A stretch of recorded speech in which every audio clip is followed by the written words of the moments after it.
Good afternoon, everyone. Allow me to express my thanks for joining us for this session. I'm certain that my colleagues have given you a great deal of food for thought regarding disaster planning. My name is Jim Sturgill, and I'm a paramedic with over 20 years of service to my communities in both Michigan and Ohio. I transitioned this past fall from working as a paramedic on the ambulance to a role as a medic at a pediatric emergency department. Prior to my career in emergency medicine, I served as a museum administrator and director. I am academically trained in historical administration, having earned my master's from Eastern Illinois University. This conference serves as a homecoming of sorts for me, and I'm excited at this chance to get back to the museum field, both in Illinois and throughout the Midwest. During our session, you've explored aspects of what goes into a good emergency disaster plan. My focus over the next few minutes is to delve into taking a plan from an abstract document to the concrete phase, practice.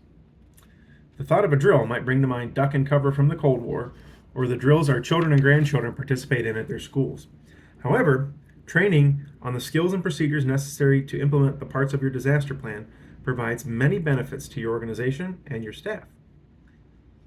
Let's say you ask your curatorial staff to simulate recovery of waterlogged or smoke damage artifacts. This provides them the opportunity to fine-tune the steps in these processes, learning what works well and what areas exist for improvement. Working with those contracted partners at this stage also helps identify challenges under lower pressure circumstances. Will the local supermarket have the freezer space we need? Will we be able to access enough ventilation fans to dry a saturated floor? I know the first time I attempted to push back some mold growth on 19th century county records, I learned a lot, but wouldn't it have been better for me to learn when the stakes were lower? Similar to practice these skills, drilling emergency procedures with your frontline staff can pay dividends.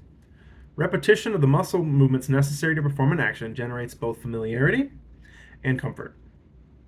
Overcoming the body's fight, flight, or freeze response by practicing these skills under low stress helps prepare you for when these skills make the most difference.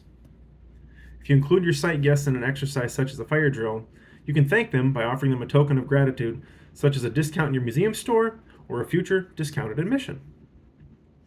You can also have your local emergency services participate. Have your fire department, EMS, even the law enforcement come out. And they can also start to gain familiarity with your site and offer you some tips to help run smoother when an actual emergency takes place. So as a paramedic and EMS instructor, I know firsthand the benefit of training and drill. When seconds count and lives are on the line, the confidence to perform critical tasks truly makes a difference. Now the data are clear in this regard. The American Heart Association has even brought this up every time we take CPR. The sooner a person in cardiac arrest receives CPR and an AED is applied, the better chances there are for survival. Putting pressure on a wound or applying a tourniquet can mean the difference between saving or losing a limb. Though it can be traumatic to experience these situations, proper practice and training may reduce the impact of this trauma. So in summary, where the rubber meets the road, training and drill make a huge difference. Especially for people who don't always practice these skills on a regular basis. The more often they practice, the more comfortable they're going to be. I can tell you this, again, dealing with students, when they first come in to learn about, being a paramedic or an EMT, a lot of hesitation, a lot of concern about doing the right thing. And the amount of time we spend on practice and drill makes a huge difference. So thank you for your time, and I look forward to connecting with some of you folks in Chicago.